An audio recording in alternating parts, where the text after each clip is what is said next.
الحمدللہ رب العالمین والصلاة والسلام علی رسول کریم وعلی آلہ واصحابہ اجمعین، اما بعد۔ اعوذ باللہ من الشیطان الرجیم، بسم اللہ الرحمن الرحیم، رب اشرح لی صدری ویسر لی امری واحلل عقدۃ من لسانی یفقہوا قولی۔ My dear virtuous ladies، السلام علیکم ورحمۃ اللہ وبرکاتہ۔ میں طیبہ آج آپ کی میزبان آن دا بہاف آف تقویٰ اینڈ IRO آپ سب کا تہہ دل سے خیر مقدم کرتی ہوں اور امید کرتی ہوں کہ آپ ہیلتھ اینڈ فیتھ کی بہترین حالت میں ہوں گی الحمدللہ، اور ساتھ ہی ساتھ آپ کو آپ کے اسپیشل ہونے کا بھی احساس دلاتی ہوں کہ آپ اللہ سبحانہ وتعالیٰ کی ان خاص چنندہ بندیوں میں سے ہیں جنہوں نے اپنی تمام مصروفیات کو سائڈ میں رکھا اور اللہ کے دین کو جاننے اور سمجھنے کو ترجیح دی الحمدللہ۔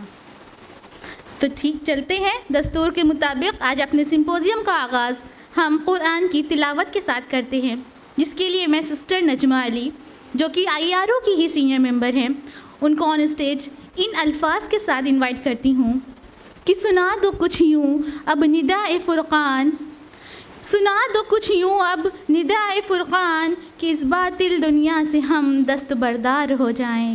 سسٹر نجمہ علی۔ السلام علیکم ورحمۃ اللہ وبرکاتہ۔ اعوذ باللہ من الشیطان الرجیم، بسم اللہ الرحمن الرحیم۔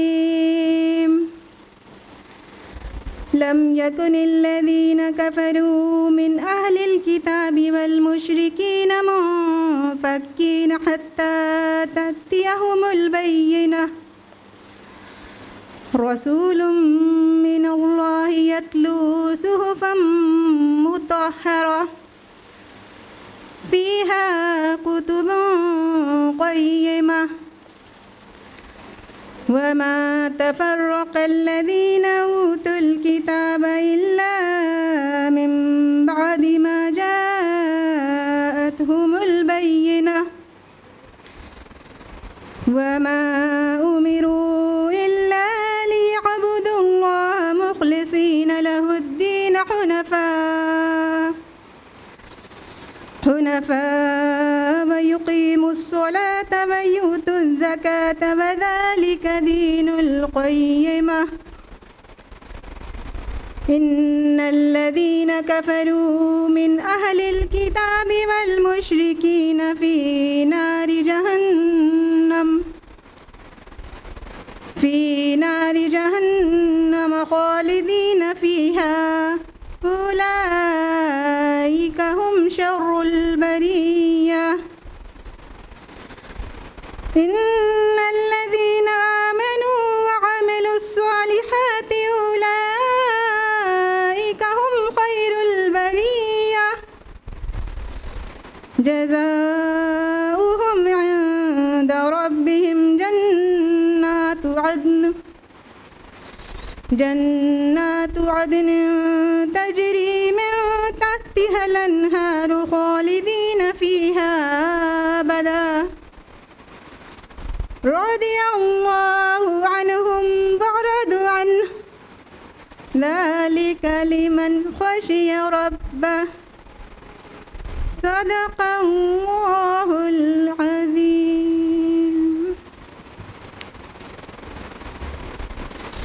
معزز سامعات،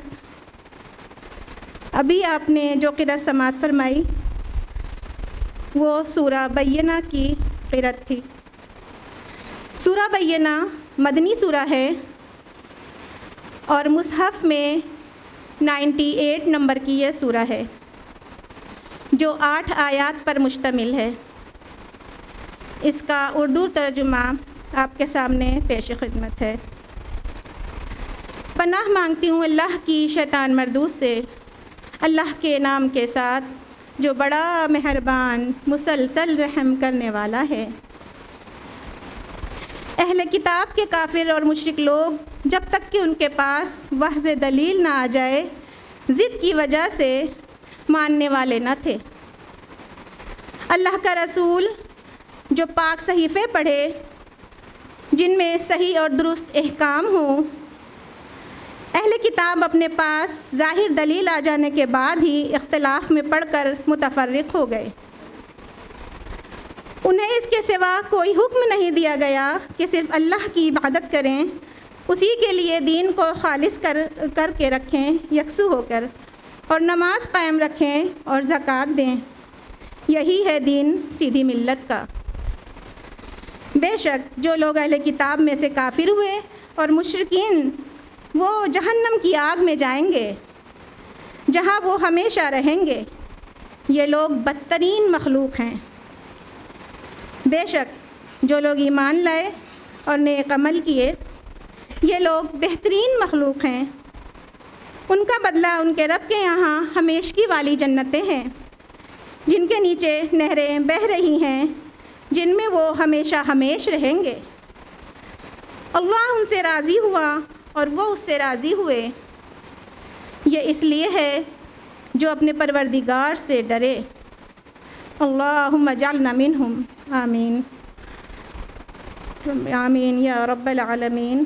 والسلام علیکم ورحمۃ اللہ وبرکاتہ۔ جزاک اللہ خیرا کثیرا sister. May Allah subhanahu wa ta'ala accept your deeds and grant you Jannatul Firdaus. آمین۔ معزز خواتین، اللہ سبحانہ و تعالیٰ نے قرآن کی شکل میں ہم کو وہ کتاب عطا فرمائی جس میں ہم کو زندگی جینے کا مکمل طریقہ مل جاتا ہے۔ ہماری ہر مشکلات کا حل اس میں موجود ہے، لیکن اس کے باوجود ہماری قوم کی اکثریت اس بات سے محروم ہے۔ تو پھر اب کیا کیا جائے؟ اس کا حل بھی اللہ سبحانہ وتعالیٰ قرآن میں بتا دیتے ہیں، سورہ آل عمران سورہ نمبر 3 آیت نمبر 104 میں، کہ تم میں سے کچھ لوگ ایسے ضرور ہونے چاہیے جو خیر کی دعوت دیں، جو بھلائی کی طرف بلائیں اور برائی سے روکیں، یعنی حق کی طرف بلائیں اور باطل سے روک دیں۔ اللہ سبحانہ وتعالیٰ کی اسی حکم کی تعمیر کرنے کے لیے آج سے 15 سال پہلے IERO Islamic educational and research organization اور ٹھیک اس کے 2 سال بعد تقویٰ اسلامک اسکول اپنے وجود میں آیا۔ اللہ کے اذن سے مسٹر ضیاء شمس، مسٹر محمد سلمان سر اور مسز اسما شمس میم اور والنٹیئرز، تمام والنٹیئرز کی سنسیئر ایفرٹس سے آج ہم اس مقام پر پہنچیں کہ آج ہماری آرگنائزیشن صرف الہ آباد میں ہی نہیں بلکہ الہ آباد سے باہر بھی وقتاً فوقتاً اپنی سروسز پرووائڈ کرتی رہتی ہے، الحمدللہ۔ IERO نے تقویٰ اسلامک اسکول میں ہی ایک انرچ اسلامک لائبریری کا انتظام بھی کر رکھا ہے، اور سوشل میڈیا کے ڈفرینٹ پلیٹ فارمز کے ذریعے ہم ان لوگوں تک بھی پہنچنے کی کوشش کرتے ہیں جو چاہ کر بھی ہم تک نہیں پہنچ پاتے، یہاں تک نہیں آ سکتے۔ یوٹیوب پر اسما شمس اور تقویٰ IERO کے نام سے 2 چینلز بھی موجود ہیں، الحمدللہ، جس پر آپ اکثر مسز اسما شمس میم کو اور مختلف اسپیکرز کو مختلف ٹاپکس پر سنتی رہتی ہیں، اور ان چینلز پر اپلوڈڈ ویڈیوز نہ صرف انڈیا میں بلکہ انڈیا کے باہر بھی بڑے ذوق و شوق سے سنی جاتی ہیں، الحمدللہ۔ اور اگر ہم بات کریں آف لائن پروگرامز کی، تو ہم عوام کی بچیوں کے لیے خاص تربیت البنات کلاسز بھی چلائی جا رہی ہیں۔ ویکلی درس قرآن، درس حدیث، اور منتھ کے ہر فرسٹ سنڈے کو آج کی ہی طرح کوئی سمپوزیم، کوئی سیمینار، کوئی پروگرام آرگنائز ہوتا رہتا ہے۔ تو میری آپ لوگوں سے درخواست ہے کہ آپ اپنی دعاؤں میں ہماری اپنی آرگنائزیشن کو یاد رکھیں اور ہر پاسبل طریقے سے ہم کو سپورٹ کرتی رہیں، تاکہ ہم اللہ سبحانہ تعالیٰ کے حکم کو بجا لانے کے لیے اسی طرح کوشاں رہیں اور ہماری عوام ہماری کارگزاریوں سے مستفید ہوتی رہے، انشاءاللہ، آمین۔ تو آپ کا زیادہ وقت نہ لیتے ہوئے ہم بڑھتے ہیں اپنے آج پروگرام کی طرف، جس کا موضوع ہے، کیا موضوع ہے آج کے پروگرام کا؟ مسلم نوجوانوں کی کشمکش، ڈائلیماز آف مسلمز یوتھ، جس پر خطاب کرنے کے لیے ہمارے پاس 2 اسپیکرز موجود ہیں، سسٹر ارحمہ جاوید اور سسٹر رقیہ فیروز۔ ہاں، آج ہمارا جو یوتھ جنریشن ہے اس میں کون سی کن طرح کی کشمکش پائی جا رہی ہیں، یہ جاننے سے پہلے یہ جاننا بہت ضروری ہو جاتا ہے کہ کیا ہر دور کی یوتھ میں اسی طرح کی کشمکش ہوتی تھی؟ کیا ہر دور کی یوتھ اسی طریقے، جو ینگسٹرز تھے وہ اسی طریقے سے ہلکان اور پریشان رہا کرتے تھے؟ اگر ہم بات کریں اپنے سے پہلے کے لوگوں کی، اسپیشلی صحابہ اکرام کی، تو کیا ان میں ینگ صحابہ موجود نہیں تھے؟ اگر تھے تو ان کی بھی کیا کشمکش ہوا کرتی تھی؟ اگر ہوتی تھی تو ان کے پاس آخر ایسی کون سی چیز موجود تھی جس کے ذریعے وہ اس کا حل تلاش کرتے تھے؟ اگر آپ گیس کر رہے ہیں تو بالکل صحیح جا رہے ہیں، جی ہاں، وہ قرآن تھا۔ لیکن قرآن تو آج ہمارے پاس بھی موجود ہے نا موجود؟ تو پھر فرق کہاں آیا؟ فرق آیا قرآن سے تعلق میں۔ اور ہماری فرسٹ اسپیکر ہیں سسٹر ارحمہ جاوید، جن کا موضوع یہی ہے، صحابہ اکرام کا تعلق بالقرآن۔ اور مجھے یہ بتاتے ہوئے بے حد خوشی کا احساس ہو رہا ہے کہ sister Arhama Javed Taqwa Islamic school کی ایک آل راؤنڈر اسٹوڈنٹ رہ چکی ہیں الحمدللہ، اور انہوں نے اپنا 10th اسٹینڈرڈ CBSE بورڈ میں 94% مارکس آبٹین کرے ہیں، ماشاء اللہ، سبحان اللہ۔ اور اس وقت وہ 12th کلاس میں ہی ہیں اور اللہ کے دین کی دعوت کو لے کھڑے ہونے کا جذبہ رکھتی ہیں الحمدللہ۔ تو میں سسٹر ارحمہ جاوید کو آن اسٹیج انوائٹ کرتی ہوں کہ وہ اسٹیج پر آئیں اور اب اس چھوٹی سی عمر میں ہمارے آڈینس کے سامنے دین کی بہت بڑی بڑی بات کہیں اور اب ہماری آڈینس سے خطاب کریں۔ سسٹر ارحمہ جاوید۔ الحمدللہ رب العالمین والصلاة والسلام علی اشرف الانبیاء وسید المرسلین، اما بعد، فاعوذ باللہ من الشیطان الرجیم، بسم اللہ الرحمن الرحیم۔ رب اشرح لی صدری ویسر لی امری واحلل عقدۃ من لسانی یفقہوا قولی۔ عزیزی سامعات، السلام علیکم ورحمۃ اللہ وبرکاتہ۔ جیسا کہ آپ کو علم ہوا، آج کے میرے لیکچر کا موضوع ہے صحابہ کا تعلق بالقرآن۔ سورہ البقرہ، سورہ نمبر 2، آیت نمبر 1 سے 2۔ الف لام میم، ذالک الکتاب لا ریب فیہ ھدی للمتقین۔ الف لام میم، یہ وہ کتاب ہے جس میں کوئی شک نہیں، ہدایت ہے متقین کے لیے۔ یہ کتاب ہدایت ہے ہر اس شخص کے لیے، ہر اس نفس، ہر اس قلب کے لیے جس نے اپنے رب کو پانا چاہا، جس نے اس کے کلام کے ذریعے اس کی رضا کی طلب کی۔ یہ وہ دل نشین و دل آویز جلیل القدر کتاب ہے جس نے تاریخ انسانی کا رخ موڑ دیا، جس نے فکر و نظر میں انقلاب پیدا کر دیا، جس نے قلب و روح کو نئی زندگی بخش دی۔ اس کتاب کے مخاطب اولین صحابہ کرام رضی اللہ عنہم اس انقلاب کی بہترین مثال ہیں۔ مولانا ابوالکلام آزاد فرماتے ہیں، کوئی بات دنیا میں اس سے زیادہ عجیب نہیں ہو سکتی کہ وحشی اور بہائم صفت انسان اچانک محبت و اخلاص اور ایثار و خود فروشی کے لیے فرشتے بن جائیں، لیکن قرآن کی تعلیم نے ایسا ہی انقلاب پیدا کیا۔ صحابہ کرام کی زندگیاں قرآن کریم سے اثر پذیریں اور اس کے ساتھ میدان عمل میں اترنے کا اولین نمونہ ہے۔ در فشانی نے تیرے قطروں کو دریا کر دیا، دل کو روشن کر دیا، آنکھوں کو بینا کر دیا۔ خود نہ تھے جو راہ پر اوروں کے ہادی ہو گئے، کیا نظر تھی جس نے مردوں کو مسیحا کر دیا۔ قرآن سے ہمارا تعلق کیسا ہونا چاہیے؟ یہ جاننے کے لیے ہمیں یہ جائزہ لینے کی ضرورت ہے کہ ان کا قرآن سے کیسا تعلق تھا۔ ادھر آسمان سے قرآن اترتا، زمین پر وہ عمل کرنے لگ جاتے، قرآن جس سے منع کرتا رک جاتے، قرآن کی بات کوئی سمجھ نہ آتی تو پریشان ہو جاتے، پھر قرآن اترتا، پریشانی کافور ہو جاتی، ان کو مسائل پیش آتے تو اس کے حل کے لیے قرآن اترتا، قرآن ان کی تربیت کرتا۔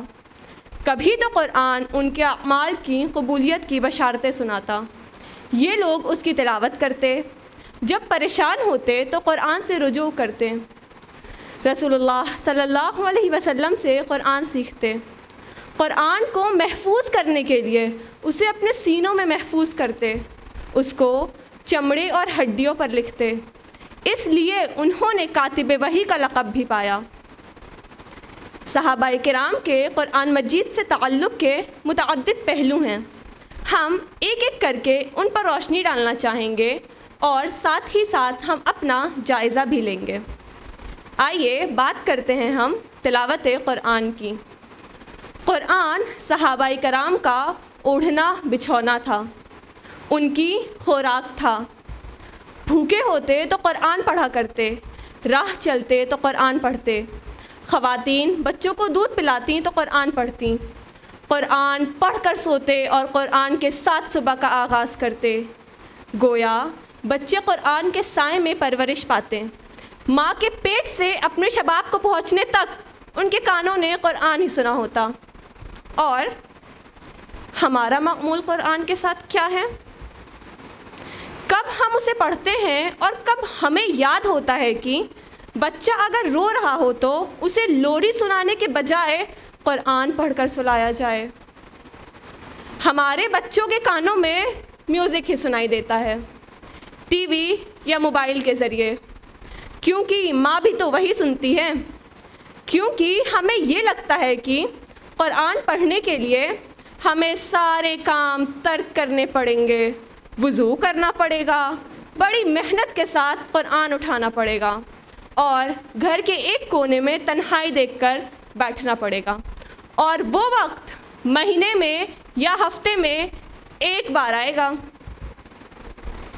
ہمارا حال یہ ہے کہ ہمیں قرآن صرف رمضان میں یاد آتا ہے، پھر تو نہ پوچھیے ختم قرآن، ایک قرآن، دو قرآن، تین قرآن اور ایک دوسرے سے کمپٹیشن۔ صحابہ کرام قرآن کو ترتیل سے پڑھتے، یعنی ٹھہر ٹھہر کر پڑھتے، کیونکہ یہ نبی صلی اللہ علیہ وسلم کا طریقہ تھا۔ مسند احمد کی حدیث ہے، مسلم بن مخراق فرماتے ہیں، عائشہ رضی اللہ عنہا کے سامنے ایک مرتبہ کچھ لوگوں کا ذکر کیا گیا جو ایک ہی رات میں ایک یا دو مرتبہ قرآن پڑھ لیتے تھے، تو عائشہ رضی اللہ عنہا نے فرمایا ان لوگوں کا پڑھنا نہ پڑھنا برابر ہے۔ میں نبی صلی اللہ علیہ وسلم کے ساتھ ساری رات قیام کرتی تھی، تب بھی نبی صلی اللہ علیہ وسلم صرف سورہ بقرہ، سورہ آل عمران اور سورہ نساء ہی پڑھ پاتے تھے، کیونکہ نبی صلی اللہ علیہ وسلم ایسی جس آیت پر گزرتے جس میں خوف دلایا جاتا تو اللہ تعالیٰ کی پناہ مانگتے اور دعا کرتے، اور خوشخبری کے مضمون پر گزرتے تھے تو اللہ تعالیٰ سے دعا کرتے اور اس کی طرف اپنی رغبت کا اظہار فرماتے۔ اس کا مطلب کہ تیز رفتاری سے قرآن پڑھنا ناپسند کیا گیا ہے۔ سنن ترمذی کی حدیث نمبر 2949 میں حضرت عبداللہ بن عمر رضی اللہ عنہ فرماتے ہیں، رسول اللہ صلی اللہ علیہ وسلم نے ارشاد فرمایا، جو شخص 3 دن سے کم وقت میں قرآن پڑھتا ہے اس نے اسے سمجھا ہی نہیں۔ صحابہ کرام نے اپنی سہولیت کے حساب سے دنوں کو بانٹ رکھا تھا، کسی نے 3 دن، کسی نے 5 دن، کسی نے 7 دن اور کسی نے 11 دن بنا رکھا تھا قرآن کو مکمل پڑھنے کے لیے۔ حضرت عبداللہ بن عباس رضی اللہ عنہ فرماتے ہیں، میں کوئی ایک سورہ ترتیل کے ساتھ پڑھوں یہ میرے نزدیک اس سے بہتر ہے کہ میں پورا قرآن بغیر ترتیل کے ختم کر لوں۔ اور ہماری سپیڈ کیا ہوتی ہے؟ یہ تب ہی ممکن ہے جب ہم نہ تجوید کا خیال رکھیں، نہ ہی ترتیل کا، اور نہ ہی اچھی آواز سے قرآن پڑھنے کا، جبکہ رسول اللہ صلی اللہ علیہ وسلم نے قرآن خوبصورتی سے پڑھنے کا حکم دیا ہے۔ ابو داؤد کی حدیث نمبر 1468 میں برا بن عازب رضی اللہ عنہ فرماتے ہیں، رسول اللہ صلی اللہ علیہ وسلم نے ارشاد فرمایا، قرآن مجید کو اپنی آواز سے مزین کیا کرو۔ متعدد صحابہ بہترین آواز سے قرآن پڑھا کرتے۔ سنن ترمذی کی حدیث نمبر 1338 ہے کہ حضرت عائشہ رضی اللہ عنہا نے ایک صحابی کی قرأت سن کر فرمایا کہ ایسی آواز میں نے کبھی نہیں سنی۔ رسول اللہ صلی اللہ علیہ وسلم نے فرمایا یہ ابو حذیفہ کے آزاد کردہ غلام سالم ہیں۔ حضرت اسید بن حضیر کی تلاوت پر فرشتوں کا نزول ہوا صرف ان کی قرأت سننے کے لیے۔ صحیح بخاری اور مسلم کی حدیث ہے، ابو موسیٰ رضی اللہ عنہ فرماتے ہیں رسول اللہ صلی اللہ علیہ وسلم نے ارشاد فرمایا اگر تم مجھے گزشتہ رات دیکھتے جب میں تمہارا قرآن مجید سن رہا تھا یقیناً تمہیں آل داؤد کی خوش الہانی سے حصہ ملا ہے۔ ابو بکر رضی اللہ عنہ جب اپنے گھر میں قرآن پڑھتے تو خواتین و بچے گھر کے باہر کھڑے ہو کر ان کی تلاوت سنا کرتے۔ کیا ہم قرآن کو اچھی آواز سے پڑھنے کی کوشش کرتے ہیں؟ کیا ہمیں اس کی اہمیت کا اندازہ ہے؟ کیا ہم موویز کے سانگز اپنی آواز میں کاپی نہیں کرتے؟ کیا ہماری قوم کے لوگوں نے اپنی آواز سے فلم انڈسٹری میں دھوم نہیں مچا رکھی؟ مائیکل جیکسن جب ایمان لایا تو اس نے کہا کہ قرآن سے بہتر کوئی موسیقی نہیں۔ صحابہ کرام قرآن کو دل کی گہرائیوں سے پڑھا کرتے جس کا سننے والوں پر بھی غیر معمولی اثر ہوتا تھا۔ اللہ تعالیٰ فرماتے ہیں سورہ بنی اسرائیل کی آیت نمبر 109 میں وَيَخِرُّونَ لِلْأَذْقَانِ يَبْكُونَ وَيَزِيدُهُمْ خُشُوعًا، اور جب وہ قرآن پڑھتے ہیں تو منہ کے بل سجدے میں گر جاتے ہیں اور ان پر بہت زیادہ خشوع اور خضوع کی کیفیت طاری ہو جاتی ہے۔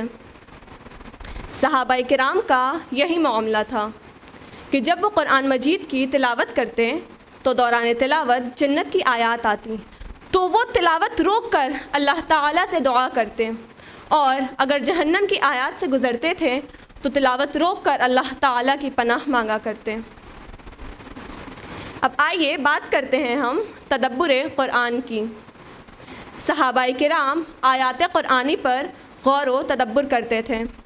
کوئی بھی بات سمجھ نہ آتی تو رسول اللہ صلی اللہ علیہ وسلم سے دریافت کرتے۔ صحابہ گروپس میں قرآن ڈسکس کیا کرتے۔ بہت سارے صحابہ جب کسی حکم میں پھنس جاتے تو حضرت عائشہ رضی اللہ عنہا سے پوچھنے جاتے، کیونکہ وہ رسول اللہ صلی اللہ علیہ وسلم کے پاس زیادہ رہتی اور کوئی بھی بات سمجھ نہ آتی تو سوال کیا کرتی، جب تک بات واضح نہ ہو جائے سوال کرتی رہتی۔ کچھ صحابہ قرآن کی کچھ آیات اس طرح سمجھتے تھے جیسے سب نہیں سمجھتے تھے۔ حضرت عائشہ رضی اللہ عنہ، حضرت عمر رضی اللہ عنہ، حضرت عبداللہ بن عباس رضی اللہ عنہ، حضرت عبداللہ بن مسعود رضی اللہ عنہ وغیرہ قرآن کو اور بھی بہتر طریقے سے ایکسپلین کرتے تھے۔ ذرا سوچئے، صحابہ کرام عربی زبان بہت اچھی طرح جانتے تھے، اس کے باوجود جو صحابہ قرآن کی آیات پر زیادہ غور و فکر کرتے تھے وہ بات کو اچھی طرح پا لیتے تھے، اور ہم جو عربی زبان سے بالکل بھی واقف نہیں ہیں، ہمیں کتنی ضرورت ہے قرآن کو سمجھنے کی۔ صحابہ کرام کا اولین مقصد قرآن کو پوری طرح سمجھنا تھا، کیونکہ ان کا اس پر مکمل ایمان تھا کہ قرآن ان کے رب کا کلام ہے اور وہ اپنے رب کی بات سمجھنا چاہتے تھے۔ کیا ہمارا ایمان نہیں کہ یہ ہمارے رب کی گفتگو ہے، اس کا حکم ہے؟ کیا ہمیں اسے سمجھنے کی فکر نہیں کرنی چاہیے؟ کیا ہم ایسی محفلوں میں وقت دیتے ہیں جہاں ہم قرآن سیکھ سکیں؟ کیا ہم بھی قرآن ڈسکس کرتے ہیں؟ ہمارا سارا وقت فیشن، ٹرینڈز، جیولریز، شاپنگ، سسرال کے مسئلے ڈسکس کرتے ہوئے گزر جاتا ہے، اور ہم بس وقت کا رونا روتے رہتے ہیں۔ شرم آنی چاہیے ہمیں اپنا وقت ان فضولیات میں صرف کرتے ہوئے۔ آئیے اب ہم بات کرتے ہیں حفظ قرآن کی۔ متعدد صحابہ کے بارے میں آتا ہے کہ وہ قرآن مجید کو یاد کرنے کا بھی اہتمام کیا کرتے تھے۔ صحیح بخاری کی حدیث نمبر 4481 میں حضرت ابی بن کعب کے بارے میں مروی ہے، ابی اقرأنا، یعنی ابی کو سب سے زیادہ قرآن یاد ہے۔ صحیح بخاری کی حدیث نمبر 4999 میں رسول اللہ صلی اللہ علیہ وسلم نے خاص طور سے 4 صحابہ حضرت معاذ بن جبل، حضرت سالم مولی ابن حذیفہ، حضرت ابی بن کعب اور حضرت عبداللہ بن مسعود رضی اللہ عنہ کا ذکر کیا ہے کہ ان لوگوں سے قرآن حاصل کرو۔ اور الحمدللہ حفظ قرآن آج بھی ہمارے معاشرے کا معمول ہے، لیکن اس کے لیے جو ہمارا طریقہ ہے وہ غلط ہے۔ چھوٹے چھوٹے بچوں کو مار مار کر قرآن یاد کرانا، صرف حفظ پر زور دینا اور قرآن کی تعلیم دینے کو نظر انداز کرنا، یہ قطعی نامناسب عمل ہے۔ قرآن یاد کرنے میں تو ایک شوق ہونا چاہیے، قرآن کو سمجھ سمجھ کر یاد کرنا چاہیے، جو یاد کریں ترجمہ کے ساتھ یاد کرنا چاہیے۔ ہم اپنے بچوں کو تو جبراً قرآن یاد کرواتے ہیں اور خود ایک سورہ یاد کرنے کے بارے میں سوچتے بھی نہیں۔ ارے بھائی، حفظ قرآن کا مطلب پورا قرآن یاد کرنا ہی تو نہیں، اگر کچھ حصہ بھی یاد کیا جائے تو باعث ثواب ہے۔ ہمیں جو 10-12 صورتیں یاد ہوتی ہیں وہ ہی پڑھتے پڑھتے پوری عمر گزار دیتے ہیں۔ یاد رکھیں، جب ہم قرآن کو سمجھتے ہیں، غور و فکر کرتے ہیں تو خود بخود قرآن سے محبت پیدا ہونے لگتی ہے اور اسے یاد کرنے کا دل چاہنے لگتا ہے، جس طرح صحابہ شوق سے قرآن یاد کیا کرتے تھے۔ اور اگر بات کریں ہم عمل بالقرآن کی تو محض قرآن پڑھنا کافی نہیں ہے، اسی طرح اسے سمجھنا بھی کفایت نہیں کرتا جب تک اس کے ساتھ عمل شامل نہ ہو۔ عمل کے بغیر جنت کی سوچ بے بنیاد ہے۔ درجات کی بلندی عمل سے ہی ممکن ہے، جس کا عمل زیادہ ہوگا وہ درجات میں بھی زیادہ ہوگا۔ جیسا کہ میں نے پہلے ذکر کیا کہ ادھر قرآن آسمان سے نازل ہوتا، ادھر صحابہ کرام زمین میں اس پر عمل کر کے دکھا دیتے ہیں۔ جس محبت اور خلوص سے صحابہ نے قرآن پر عمل کیا ہے، اس کی مثال پوری دنیا میں کہیں نہیں ملتی۔ مسند احمد کی حدیث نمبر 23482 میں حضرت ابو عبد الرحمن فرماتے ہیں، ہم کو رسول اللہ صلی اللہ علیہ وسلم کے صحابہ میں سے ایک صحابی قرآن پڑھاتے تھے۔ وہ فرماتے تھے صحابہ کرام نبی اکرم سے 10 آیات پڑھتے اور اگلی 10 آیات اس وقت تک نہیں پڑھتے تھے جب تک کہ پہلی 10 آیات میں علم و عمل سے متعلق چیزیں اچھی طرح سیکھ نہ لیتے۔ یوں ہم نے علم و عمل کو حاصل کیا ہے۔ جب صدقہ کی آیات نازل ہوئی تو صحابہ کرام مزدوری کرتے، بوجھ اٹھاتے اور اللہ کی راہ میں خرچ کرتے۔ اگر کوئی آدھا سا کھجور لا سکتا تو وہ لے آتا۔ مال خرچ کرنے میں صحابیات بھی کبھی پیچھے نہیں رہیں۔ جب انہیں خرچ کرنے کے لیے کہا جاتا تو وہ اپنے کان ہاتھ کے زیور اتار کر دے دیا کرتی۔ ہمارا حال دیکھیے کہ زیورات سے لدے ہونے کے باوجود ہم اللہ کی راہ میں خرچ نہیں کرتے۔ ہمیں پسند ہے امت بدحالی کا شکار ہو، اسلام مغلوب ہو اور ہم زیورات سے سجے رہیں۔ کچھ صحابیات اپنے ہاتھوں سے محنت کر کے مال کماتی تھیں تاکہ صدقہ کر سکیں۔ حضرت ابو طلحہ کا واقعہ تو ہم سبھی جانتے ہیں نا، کہ کس طرح انہوں نے اپنا محبوب قیمتی باغ اللہ کی راہ میں دے دیا تھا، صرف سورہ آل عمران کی آیت نمبر 92 نازل ہونے پر۔ لن تنالوا البر حتی تنفقوا مما تحبون، تم نیکی کو نہیں پا سکتے جب تک کہ اپنی پیاری چیز اللہ کی راہ میں خرچ نہ کرو۔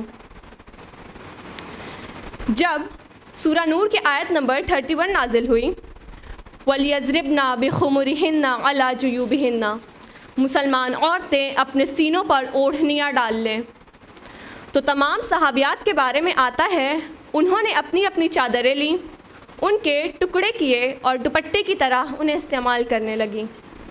ہمیں کیا لگتا ہے یہ حکم صرف ان کے لیے تھا، ہمارے لیے نہیں؟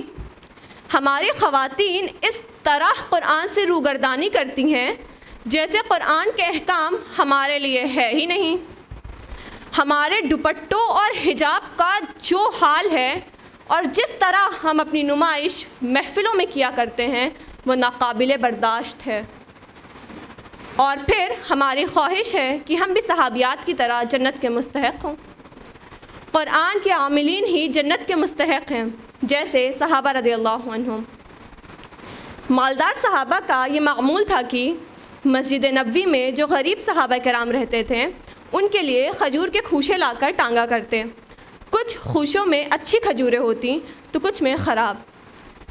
جب قرآن کریم کی سورہ بقرہ کی آیت نمبر 267 نازل ہوئی، جس کا ترجمہ یہ ہے کہ اے لوگو جو ایمان لائے ہو، جو مال تم نے کمائے ہیں اور جو کچھ ہم نے زمین سے تمہارے لیے نکالا ہے اس میں سے بہتر حصہ راہ خدا میں خرچ کرو۔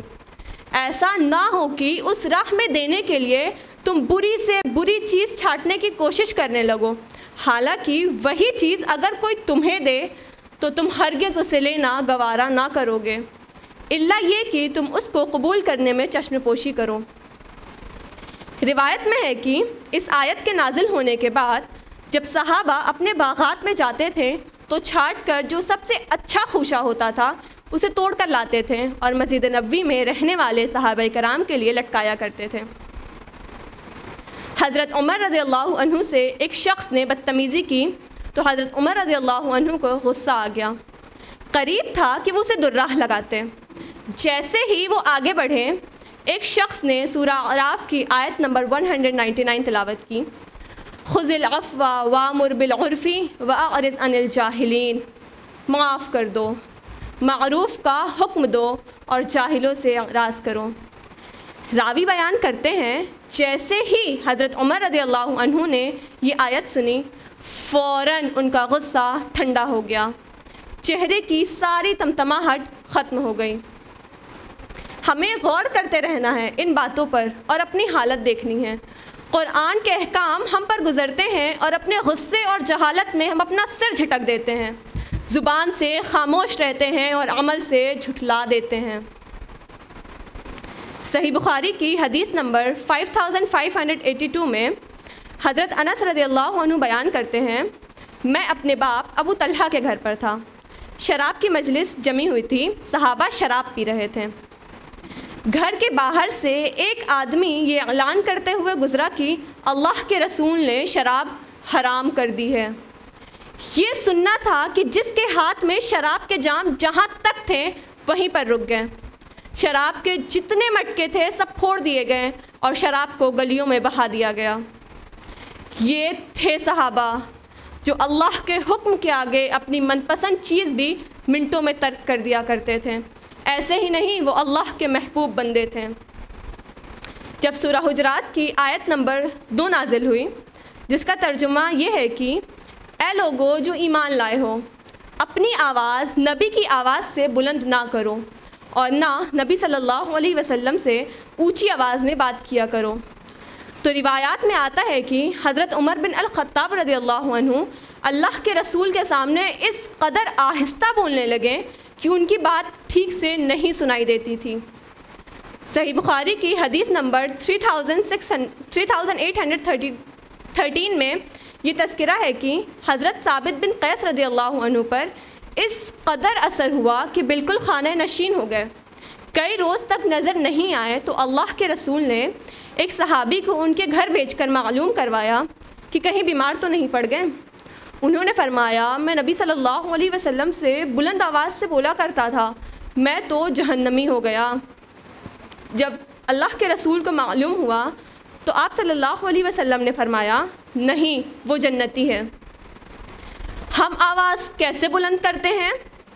ہمارے سامنے حدیث بیان کی جاتی ہے اور ہم جراح کرتے رہتے ہیں، اپنی بات اوپر رکھتے ہیں۔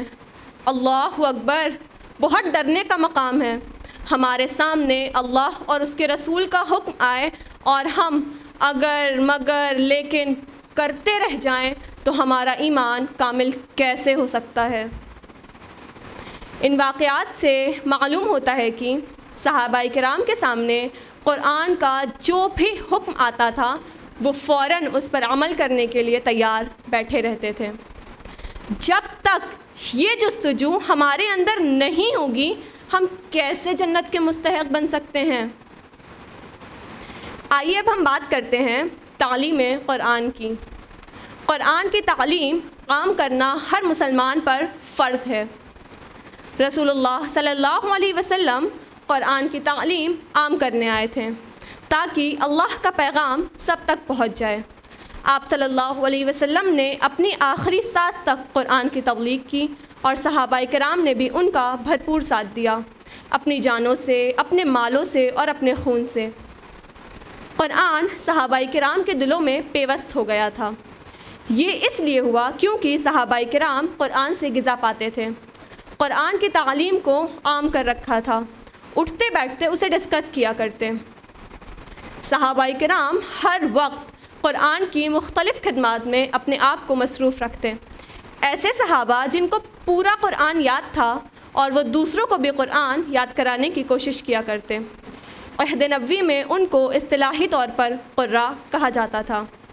مسند احمد کی حدیث نمبر 12402 میں یہ ہے کہ کچھ صحابہ ایسے تھے جن کو دن میں کاروبار کی وجہ سے اکٹھا ہو کر قرآن پڑھنے کا موقع نہیں ملتا تھا۔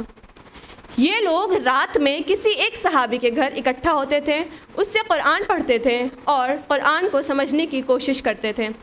ان کی پوری رات اسی میں گزر جاتی، یہاں تک کہ صبح ہو جاتی تھی۔ یعنی ایک بڑا ریولیوشن لانے کے لیے قرآن کی تعلیم کو عام کرنا ہوگا۔ قرآن کے لیے ویسی ہی خدمات ہمیں بھی انجام دینی ہوگی جیسے صحابہ کرام نے دیں۔ جن کی تجوید اچھی ہو انہیں چاہیے کہ وہ دوسروں کو تجوید سکھائیں۔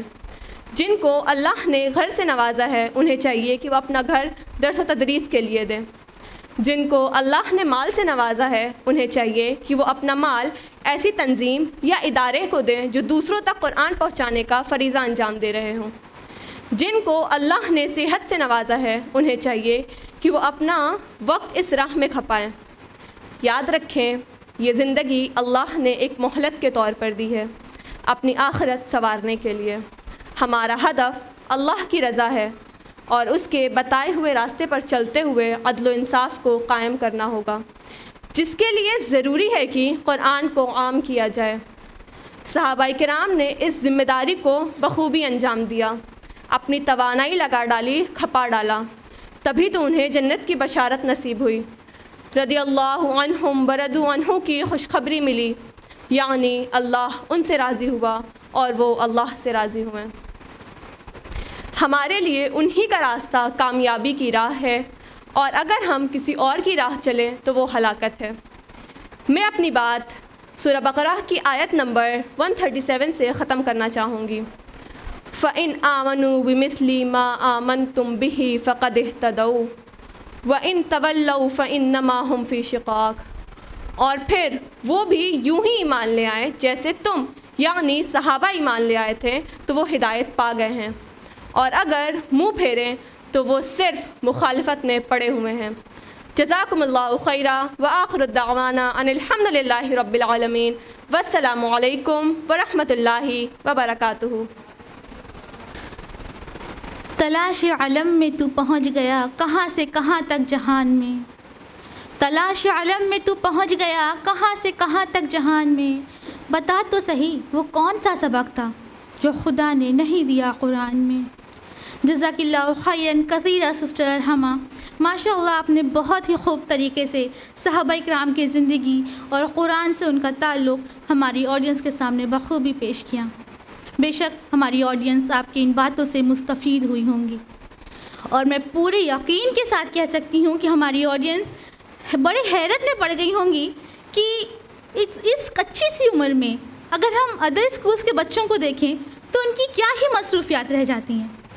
وہ سوشل میڈیا پر پاپولر ہونا چاہتے ہیں، کچھ اپنے فیشن میں ہی لین رہتے ہیں، اور کچھ جن کا پورا دن صرف اسکرولنگ میں اور موبائل گیمز میں نکل جاتا ہے۔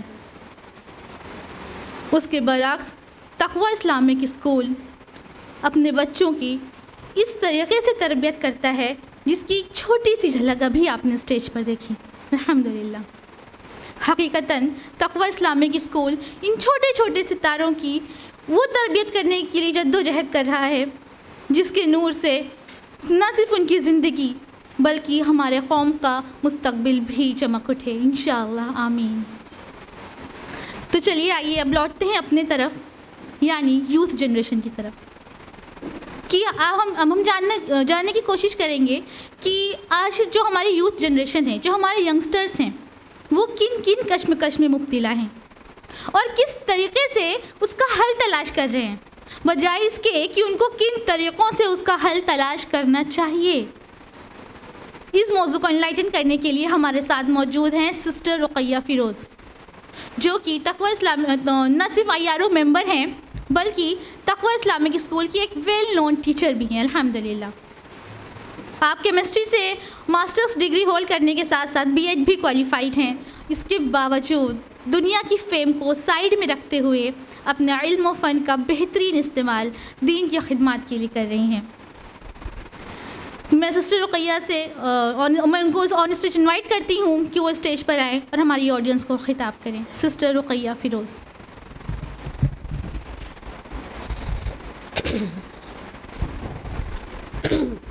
الحمدللہ رب العالمین والصلاة والسلام علی رسولہ الکریم وعلی آلہ واصحابہ اجمعین اما بعد واعوذ باللہ من الشیطان الرجیم بسم اللہ الرحمن الرحیم رب اشرح لی صدری ویسر لی امری واحلل عقدۃ من لسانی یفقہوا قولی۔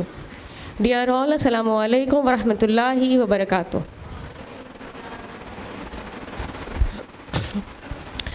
آج کا جو ہمارا ٹاپک ہے that is ڈیلیماز of Muslim youth, یعنی مسلم نوجوانوں کی کشمکش۔ اس سے آپ سبھی واقف ہیں۔